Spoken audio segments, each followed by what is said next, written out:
Karibu sana. This is Faith Matters, where we grow our faith in the Lord as we encourage ourselves in living a godly life.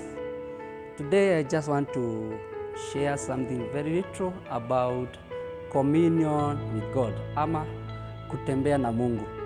Kwa Biblia tuna mtu mmoja ambaye aliweza kutembea na Mungu na baadaye akaweza kuchukuliwa na Mungu. Nataka tusome kitabu cha Genesis chapter 5 verse 22. Baada ya kumzaa Methusela, Enoki alitembea na Mungu miaka 300 na akawa na watoto wengine wa kiume na wa kike. Enoki aliishi jumla ya miaka 365. Enoki alitembea na Mungu kisha akatoweka kwa sababu Mungu alimchukua. Sasa kwetu pia tunaelewa na kufahamu ya kwamba ingawaje Enoki alikuwa ana miaka 65 na miaka yake ya mwisho ikawa ni zaidi ya 300, alitembea na Mungu. Na sisi pia kwetu tunaitwa na Mungu anatuita na ili tuweze kutembea na yeye, kwa sababu yeye anaelewa maisha yetu. Na kwa vile yeye aliupenda ulimwengu, alimtoa mwana wake wa kipekee na ili tusije tukapotea, tusije tukaishi maisha ambayo ni nje ya makusudi yake.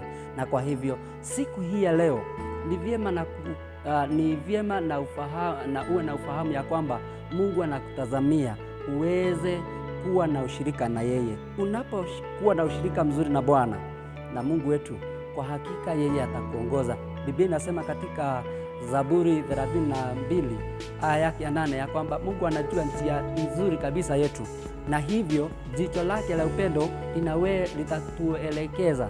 Kwa hivyo tukifanya ushirika na Mungu wetu, ubali wa maisha yetu, ubali wa siku ambazo tutakazoishi hapa duniani, Mungu naye atatuongoza.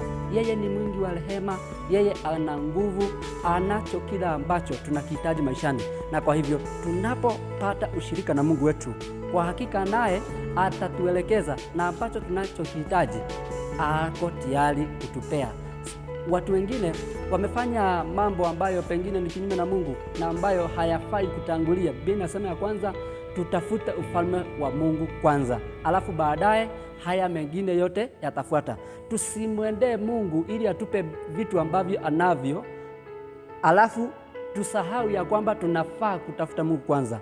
Biblia inatuambia tutafute Mungu kwanza, kwa sababu yeye ndiye ako na kile ambacho tunachokihitaji. Ushirika wetu na Mungu utafungua milango yetu ya kupokea ambacho Mungu anacho kwetu. Na kwa hakika God is ready to release hicho ambacho anacho kwetu.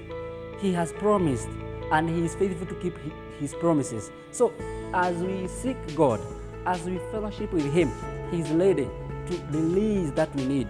And it is very right for us if we take the first things first, that we seek God first, we seek communion with him, we walk with him, and he is ready because he knows the best way for us to lead us.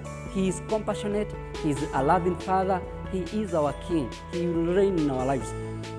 Kwa hivyo siku ya leo na kwa kwetu sisi ni vizuri tujue ya kwamba Mungu anatafuta ushirika na sisi, na baadaye yuko tayari kutupa ufalme wa milele. Kumbuka, usisahau ya kwamba Mungu ametuitia eternal life. That is the purpose why Jesus was given out, that whoever now will believe God, this one shall not perish, whomsoever, yule yoyote yule ambaye atakaye mwamini Bwana Yesu Kristo asije kupotea. And that is the reason why God wants to walk with us, the reason God wants to fellowship with us, so that after even this life we are going to get into eternity with him, tuishi na yeye milele. Kwa hivyo Faith Matters, I encourage you, grow your fellowship with our God. He is ready and he is much ready from now to walk with you. May you be blessed as you make and as you purpose to mend and to seek fellowship with this God. Be blessed.